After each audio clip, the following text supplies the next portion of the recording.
కాకినాడ జగన్నాథపురంలో వేంచేసిన శ్రీ వెంకటేశ్వర స్వామి వారి ఆలయం నూతన పాలక మండలి ప్రమాణ స్వీకారోత్సవం అత్యంత వైభవంగా జరిగింది. ఆలయ కార్యనిర్వహణాధికారి సత్యవాణి పర్యవేక్షణలో జరిగిన కార్యక్రమానికి ముఖ్య అతిథిగా కాకినాడ ఏఎంసీ చైర్మన్ బచ్చు శేఖర్ పాల్గొనగా నూతన పాలక వర్గంచే దేవాదాయ ధర్మాదాయ శాఖ అధికారి ఫణికుమార్ ప్రమాణ స్వీకారం చేయించారు.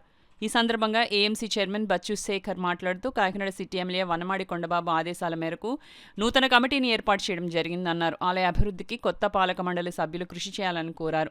ఆలయ కమిటీ నూతన చైర్మన్ మల్లాడి ఏడుకొండలు మాట్లాడుతూ అందరి సహకారంతో ఆలయాన్ని అన్ని విధాలుగా అభివృద్ధి చేసేందుకు కృషి చేస్తానని తెలిపారు. తనకి ఇంతటి మంచి అవకాశం కల్పించిన కాకినాడ సిటీ ఎమ్మెల్యే కొండబాబుకు కృతజ్ఞతలు తెలియజేశారు. ఈ కార్యక్రమంలో ఆలయ కమిటీ సభ్యులు మల్లాడి విమల, చొక్కాలత, పబ్బోలు పద్మజ, తిరుమల సత్యబాబు, నందమూరి సీతాలక్ష్మి, ఉప్పుడి గోపీకృష్ణ, బండి సత్యవేణి, హోతా జానకి, ఓలేటి రాము, సంగాని సత్యం, సీనియర్ అసిస్టెంట్ శ్రీనివాస్ చౌదరి, అర్చకులు పి రంగాచార్యులు తదితరులు పాల్గొన్నారు. ఓం నమో వెంకటేశాయ నమః. కాకినాడ జగన్నాథపురం వెంకటేశ్వర స్వామి దేవస్థానంలో ఈరోజు చైర్మన్ మరియు ధర్మకర్తల మండలి నియామకం అత్యంత వైభవంగా జరిగింది.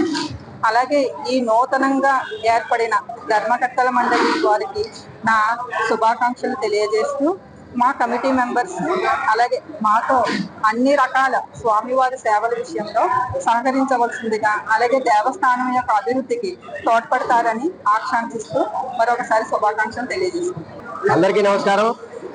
ఈరోజు జగన్నాథపురంలో ఉన్న వెంకటేశ్వర స్వామి దేవాలయానికి ధర్మకర్తల మండలిని నియమించుకోవడం జరిగింది.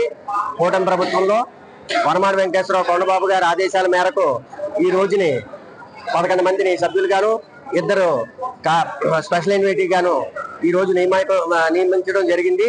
వీరందరూ కూడా ఈ యొక్క ఆలయ అభివృద్ధికి పాటుపడాలని, ఈ యొక్క ఆలయాన్ని మరింత ఉన్నత శిఖరాలకు తీసుకెళ్లాలని వీరికి బాధ్యత అప్పచెప్పడం జరిగింది. ఆ బాధ్యతని వీరందరూ సక్రమంగా నెరవేరుస్తారని భావిస్తున్నాం.